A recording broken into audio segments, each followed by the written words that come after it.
Afternoon, everybody, and welcome to the second video here at Up the Cherries in all departments featuring the World Cup. So this second video is about the Canadian national team who have qualified for their first World Cup since 1986. To discuss the Canadian team and their hopes for this World Cup in Qatar, it is a pleasure to welcome on Jonah Brotman. Good afternoon, Jonah. How are you doing? Doing great. Really excited. World Cup starts in just a few days. Good, good. And yes, it does in a couple of days. And of course, Canada are back in the World Cup. Can you remember the last one? No, I was barely 1 year old. So yeah, it's been a long time coming for us. Yeah. Good. Well, it's good to have you back. And let's firstly talk about the group that you've been put into, because you're alongside Belgium, Morocco, and Croatia. Are you happy with that group?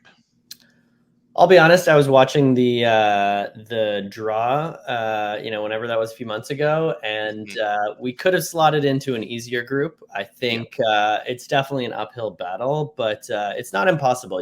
Every year, every World Cup, there's always a couple sides that, Germany, sucking last time, and France, and I think the time after they won the World Cup, 2010, maybe it was. There's always some giant that is expected to, progress far, round of 16, quarterfinal, something like that, and they just stumble. So I'm hoping that's one of Croatia or Belgium, and we'll see. And there's always those surprise packages as well. We saw in 2002, we saw Senegal do really, really well. The US have done very well in a number of occasions as well. So why not Canada?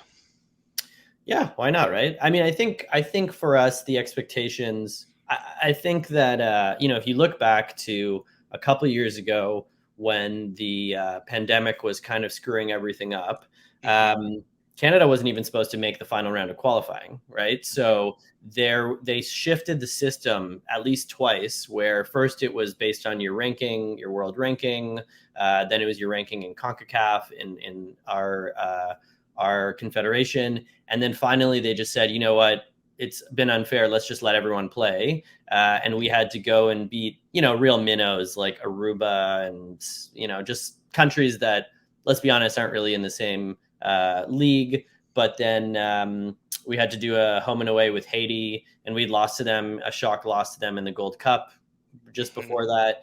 So there was some nerves around that, but we made it into the final, the hex, the final teams, and that was the first time in honestly in my lifetime I remember us even getting that far, right? So that was, I think, a win for most Canadian soccer fans. And then the big thing was, we started off and pretty quickly we're leading the whole table, better than Mexico, better than the US. And we held that on the entire time. And especially with Alphonso Davies being out for, I think he missed 6 or 7 matches of the 14. That's pretty crazy if you think that, our best player, we've got some good upfront talent, but the real kind of international star that we have missed half of our qualification matches, and we still ended up top of the table. I mean, for us, that's, that's a win right there. Just getting there is a win. And I think as we're building a program that, is we'll be co-hosting the 2026 with the US and Mexico. Yeah. So, it's an exciting time. It's the most exciting time to be a fan of, football in Canada that I can ever remember. And of course, Alphonso Davies is on the plane to Qatar as well. Who else would you say are the big standout stars for Canada? Yeah, so I mean, Davies, can do magical things, and hopefully he can put the team on his shoulders and get us some goals. I mean, for the record, Canada has actually never even scored a goal. When we were in 86, I think we lost all 3 matches and didn't even score. So getting a goal will be great to start with. But I think they're, they'll be looking for more than that. Jonathan David's another big important piece.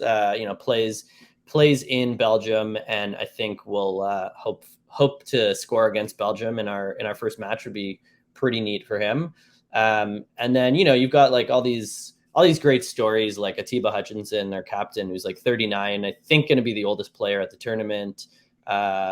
He's been around forever, and it's nice to see someone like that rewarded with the actual trip there and the experience of actually playing in a World Cup.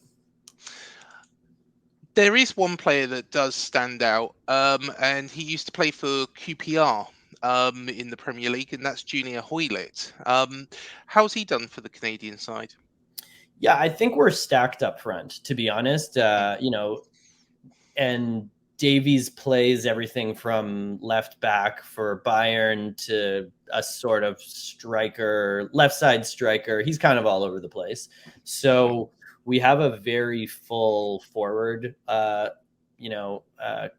component. So David and Davies and Kyle Larin, who's the all-time leading scorer for Canada, all are up there. And so Hoylett has played in throughout the qualification, and it's just interesting because we've played such challenging matches. The windows were so short.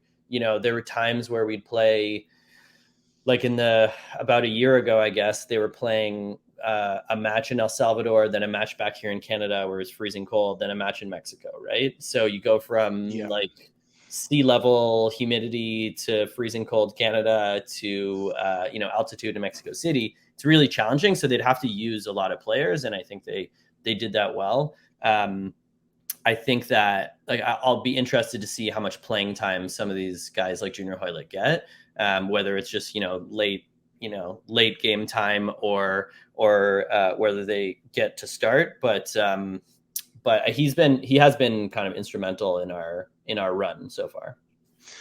Do you know what? I've never actually thought of the CONCACAF region like that you have got so much diversity. So you have got the heat of Mexico and the altitude, and you've got the US as well, which of course some places are boiling hot, some places are cold, and then of course Canada tends to be would you say it's a similar sort of temperature to the UK, or probably a bit colder, isn't it? Well, I mean, it really depends. I think that the interesting thing about this qualification being during the pandemic and the way they've had to run it, I mean, I think they were forced to run it in a way that nobody wanted to, which was lots of games. I think all of the matches that Jamaica played were behind closed doors. There was no fans ever for them, which is really tough, right? It's hard to get that sort of home spirit. And usually qualification has never had to happen in the, let's call it the sort of November through March period. They usually have done it in the off season in the summertime, right? So I would say probably the most important win that Canada has ever had was the game that we dubbed the Azteca in November, again about a year ago, where we beat Mexico 2-1. In the end, it should have been 2-0, but they scored a late one in Edmonton, and there was like snow. They had like plowed the pitch recently, so that's pretty crazy. And I think that was a big advantage because our players are much more comfortable with that than any of the Mexican players. The U.S. did the same thing, though. Very smart of them. Well, interestingly, I'm guessing though they showed the roster, and most of those guys in the U.S. are all from the South and not used to playing in cold. But they played a qualification match, similar timeline in November in Minnesota, and it was freezing cold there. It looked terrible. So I think, countries try and use their advantages. And for us, we're used to cold weather, and, not like we want to play in cold weather, but we can handle it. And I think it was much harder for the Mexican team to adapt. And so that was definitely probably our biggest winning in the qualification. So up front, Canada look very, very strong. Well, what is the defense like?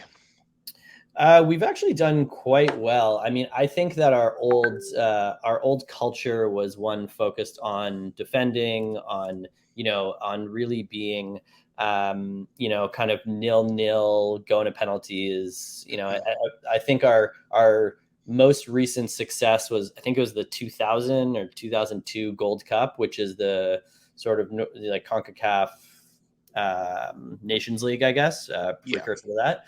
And I think we won like 3 of our our knockout round matches like 0-0 on penalties or 1-0, right? So it's but the new Canada, as our coach John Herdman likes to say, is we attack much more. So I think attacking we do well. I think defending, we kept a lot of clean sheets and did really well in qualification. But the one thing I'll say is we had a friendly against Uruguay recently and lost 2-0. And it was interesting just to see, CONCACAF has a certain level of talent across the board. And now that we're going to be playing against European and African teams, I'm interested to see, and some of the best. I mean, Belgium and Croatia are in the top 10 globally ranked teams. So, who knows what'll happen.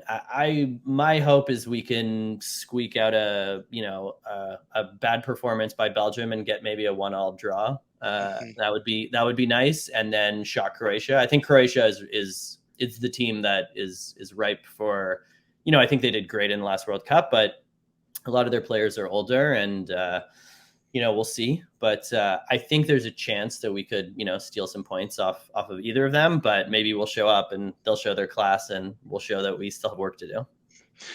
I think Croatia I think they've digressed a little bit. They have struggled a little bit recently, but they did do very well, as we found out in the last World Cup,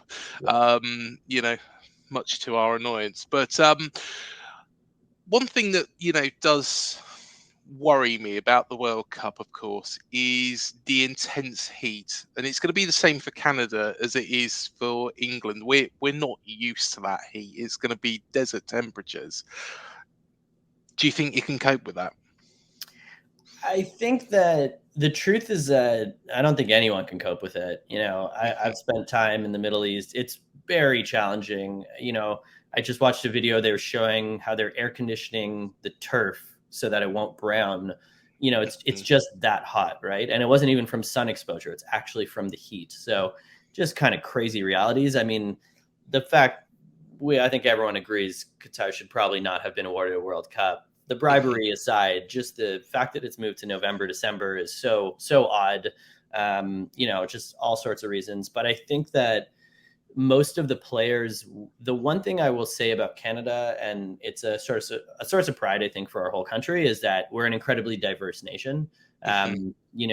Most of the players are either have immigrated to Canada, like Alphonso Davies being born in, a Liberian refugee camp and moving to Canada when he was 3 years old. Many players are like that. Steven Eustáquio as well, grew up in Portugal, or are first generation immigrants. So the diverse makeup means that many of them are used to Caribbean climates or used to African climates, and I think can handle it theoretically, but I think it will be a challenge. I'm interested to see how that plays out. I'm not sure if they're having in the Olympics, in the Tokyo Olympics, they had water breaks. Canada women won gold in that, which was exciting. And I just remember halfway through I think it was like in each half, halfway through each half, they had a break for that. And I'm not sure if they're doing that again, but it seemed to be helpful because, it heats like that, it'll be, I'm sure 30, 35 plus Celsius. It's challenging just to play 90 minutes. And that's why I do think for this World Cup, if I was to put my finger on the side that would win it, the side that I think is Brazil, because similar sort of temperatures. Well, Qatar's probably a lot hotter than Brazil as well. So, but yeah, hopefully, fingers crossed, you'll have a good World Cup. What is your hopes, Jonah? I think for us, I mean, if I'm really honest, just getting to the World Cup has been such a journey. I was following qualification every match. It was incredibly exciting. The fact that we topped the table was just a real cherry on top. So getting there and, seeing the team playing against that kind of competition is kind of reward enough. I think the first goal will be huge. Again, we didn't, not that I remember it from 86, but we didn't score a single goal in our one time in the World Cup. So whoever scores the first goal, that's going to be a moment people remember. And I think, if if we can steal, a point, get a tie from either of the first two, I mean, from the first match would really set us well. And even if, even if we end on 4 points in the group, there's always a chance that we could get it through on goal differential. Yeah. So we would have to beat Morocco. I think that's the hope, is that Morocco loses their first 2 matches and then they don't care, and they already feel like they're out. So that would be huge. I mean, if we can advance, that would be just monumental. But ultimately, I think a lot of us look at it as, we're building towards 2026. We're going to be hosting and proving that we belong. And I think that the experience, our team's very young overall. All of our star players are really young. So I think getting them that experience is hugely valuable. So, we'll wait and see. That's why we play the matches. Who knows? Yeah, Belgium should beat us. Yeah, Croatia should beat us. But I don't know. We'll see what happens. Well, of course, you will be hosting the 2026 World Cup, which is crazy to say. It's only 4 years away, Yeah. but well, 3.5 really, isn't it? Because it's going to be played at a proper time of year, isn't it? Yeah. When it's nice and warm out and not snowy. That's also one of the frustrating things. Summer World Cups are great. People work less in the summer. Go to the pub and watch all the matches. It's already cold out. There's snow on the ground. I don't think there's going to be the same atmosphere in terms of celebrating and watching it. So that's disappointing. And I'm excited for 2026, when it'll be a big party all across the continent. Oh, most definitely. Well, thank you so much for coming on, Jonah. It's been an absolute pleasure, and all the very, very best for the World Cup. And you never know, you might play England at some point. Who Let's knows? hope. We'll see what happens. Yeah, thank you so much, mate. Awesome. Cheers. And thank you, everybody, for joining us on this show. Please do remember to hit the like, the subscribe, the bell button below. We will be doing more of these as well. But if your country has not been featured in any of these videos, please do get in contact. All the details to do that are in the description below. Please do check out all of the features as well on this channel. We'll be covering the World Cup in quite some depth. But until the next one, thank you for joining us. It's been a pleasure.